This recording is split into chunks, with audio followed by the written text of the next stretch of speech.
but you got an amazing piece. I think it's up in Foreign Policy. The coming Iranian war in mid-September and how we can avoid it. Walk me through first. So people are going to say, well, hang on. What is Theresa talking about? What are Bannon talking about? These guys are anti-Israel. They're isolationists. They're pacifist.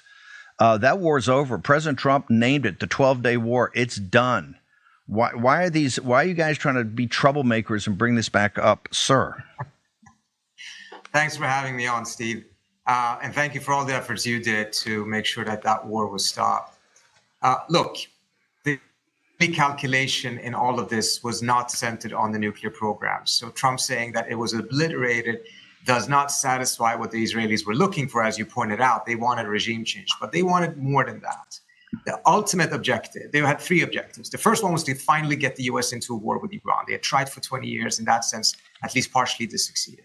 They wanted to have regime collapse. They were quite successful in the beginning, but rather quickly, the Iranians managed to replace all of the generals, et cetera, that had been killed by the Israelis in the first 24 hours of the war. And then they start firing back, and the Israelis took a lot of hits. But the most important thing was to degrade Iran to the point in which Israel would turn Iran into the next Syria or Lebanon, a country that the Israelis can bomb at will with impunity without US involvement. That did not succeed. But having started this, the Israelis now are under their own pressure to finish it and do so before the Iranians rebuild their air defense systems, et cetera, et cetera. And as a result, I do think that it's quite likely that before December, at least, the Israelis will strike again and will try everything in their power again to drag the US into that war. And ultimately, it is about domination in the Middle East. And we have to ask ourselves, is the Middle East that important to the United States any longer? And if it isn't, does it really matter to us who is the top dog in the Middle East? Is that our fight or not? Let me go back. When you say under pressure, they've got their plate full. I mean, the interesting thing I find when you look at Israel and study it today is the IDF. I mean, the actual people that have to fight these wars are there. There's a huge schism between the politicians in Netanyahu's government and the IDF about exactly what the plan is in the first order of business, which is let's get this thing sorted in Gaza, right? And particularly taking on the dead enders. I don't know, the 20,000 Hamas Muslim Brotherhood combatants that are still dug in there.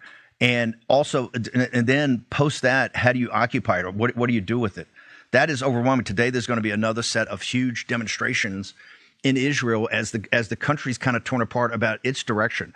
How can they possibly be considering another front when they're still, they're still dealing with Hezbollah, they're still working on the northern front, but this thing in Gaza is so overwhelming that even the IDF, which kind of has this legendary reputation, has been at this for 2 years with no solution, sir.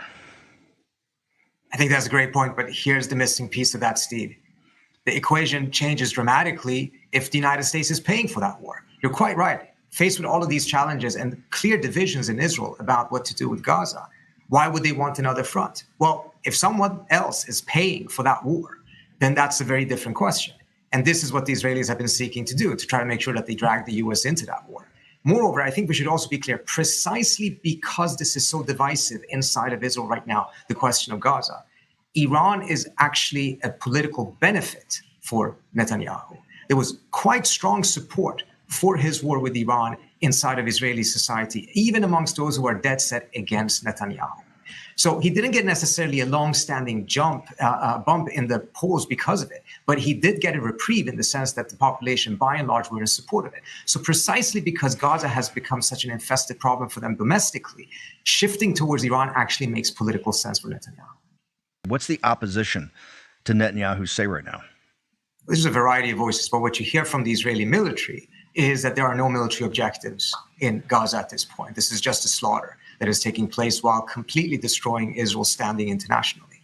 There are no major military objectives to be gained. Rather, this is something that Netanyahu wants to keep going because once the war ends, he's going to be facing tremendous amount of political problems at home, including a potential prison sentence. This is also where Iran comes in.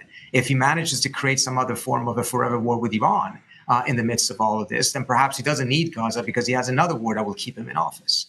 So you hear this from a lot of different areas inside of Israeli society. It's not as if that is a highly contended argument.